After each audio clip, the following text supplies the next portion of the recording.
11 नवंबर 2024 भारत की न्याय व्यवस्था में एक नया अध्याय शुरू हुआ जब जस्टिस संजीव खन्ना ने भारत के 91वें चीफ जस्टिस के रूप में शपथ ली।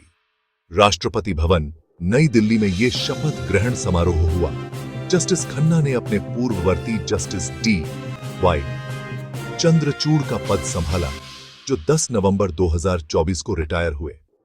अब जस्टिस खन्ना भारत की न्याय व्यवस्था को अपनी समझदारी, ईमानदारी और कमिटमेंट के साथ नए मुकाम तक लेकर जाने की उम्मीद है। जस्टिस संजीव खन्ना का कानूनी सफर शुरू हुआ 1983 में, जब उन्होंने दिल्ली के बार काउंसिल के साथ एडवोकेट के रूप में एनरोलमेंट किया।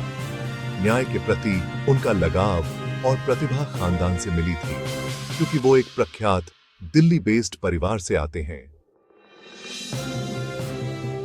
Justice Khanna Delhi high court के पूर्व न्यायाधीश जस्टिस देवराज खन्ना के बेटे हैं और सुप्रीम कोर्ट के महान न्यायाधीश जस्टिस H. खन्ना के भतीजे हैं।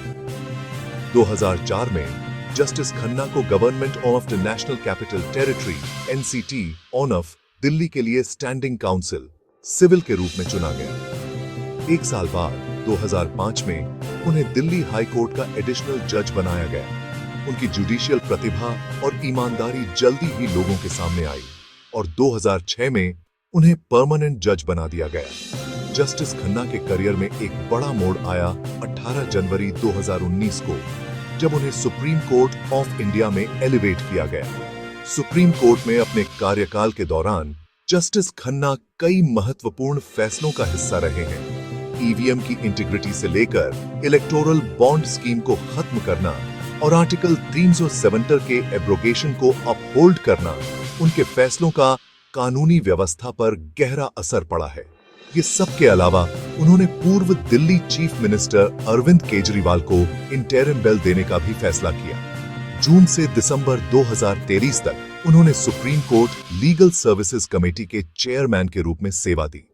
फिलहाल justice Khanna national legal services authority के एग्जीक्यूटिव चेयरमैन और भोपाल के नेशनल जुडिशियल एकेडमी के गवर्निंग काउंसिल के सदस्य हैं। उनका ये योगदान लीगल सर्विसेज और जस्टिस के एक्सेस को इंप्रूव करने में बड़ा योगदान देता है। अब चीफ जस्टिस का पद संभालते हुए जस्टिस खन्ना ने न्याय व्यवस्था में केसेस की पेंडेंसी को कम करने और न्याय की डिलीवरी को और तेजी से लाने के प्रति अपना कमिटमेंट दिखाया है।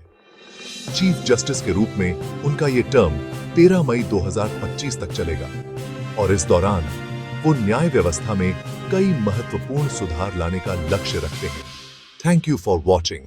न्याय व्यवस्था और भारत के नए लीडर्स के सफर के बारे में जानकारी के लिए सब्सक्राइब करना ना भूलें।